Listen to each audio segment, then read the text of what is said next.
عن ابی ہریرہ قال قال رسول اللہ صلی اللہ علیہ وآلہ وصحبہ وسلم اذا مات الانسان انقطع عنه عمله الا من ثلاثة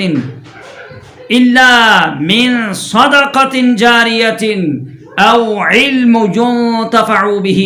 او ولد صالح يدعو له رواہ مسلم شریف کی اندر حدیث موجود ہے۔ رسول اکرم صلی اللہ علیہ وآلہ وصحبہ وسلم کے صحابی حضرت ابو ہریرہ رضی اللہ تعالی عنہ سے روایت ہے کہ اللہ کے رسول صلی اللہ علیہ وآلہ وصحبہ وسلم نے ارشاد فرمایا، انسان جب دنیا سے چلا جاتا ہے، انسان جب فوت ہو جاتا ہے تو اس کے اعمال کا سلسلہ منقطع ہو جاتا ہے، اس کے اعمال کا سلسلہ ختم ہو جاتا ہے، مگر تین چیزیں ایسی ہیں کہ جن کا سلسلہ مرنے والے کے بعد بھی جاری رہتا ہے۔ فرمایا ایک ہے الا من صدقۃ جاریۃ، ایک صدقہ جاریہ ہے۔ فرمایا دوسری چیز او علم ينتفع به، نفع پہنچانے والا علم، اور فرمایا تیسری چیز او ولد صالح يدعو له، نیک اولاد ہے جو مرنے والے کے پیچھے دعا کرتی ہو۔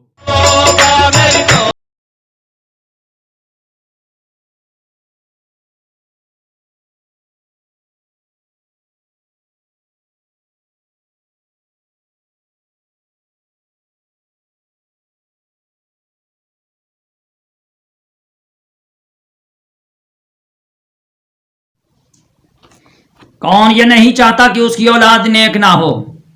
ہر ایک ہی کی یہی خواہش ہوگی کہ اس کی اولاد نیک ہو۔ ذرا غور فرمائیے، حدیث پاک کی روشنی میں فرمان رسول صلی اللہ علیہ وآلہ وسلم سے تو یہ معلوم ہو رہا ہے کہ نیک اولاد وہ ہوتی ہے جو اپنے مرنے والوں کے پیچھے دعا کرتی ہے، اور اس کے برعکس جو اپنے فوت ہونے والے مسلمان ماں باپ کے پیچھے دعاؤں کا سلسلہ قائم نہ رکھے، اس کے لیے اس حدیث رسول صلی اللہ علیہ وآلہ وسلم میں خوشخبری نہیں۔ اور یاد رکھیے، ہر جمعرات یا جمعہ یا تیجا یا 40واں اور سالانہ وغیرہ کی صورتیں اصال ثواب ہی کی صورتیں ہیں، دعا کی صورتیں ہیں۔ رسول اکرم صلی اللہ علیہ وآلہ وسلم نے نیک ہونے کا سرٹیفکیٹ دنیا سے جانے والوں کے پیچھے دعاؤں اصال ثواب کا سلسلہ قائم رکھنے والے کو عطا فرمایا ہے۔ لہٰذا ہمیں چاہیے کہ ہم اصال ثواب کا کام جاری رکھیں تاکہ ہماری اولاد بھی یہ بات یاد رکھے کہ اصال ثواب نیک کام ہے، اور اسے اپنے ماں باپ سے یہ نیک کام ملے اور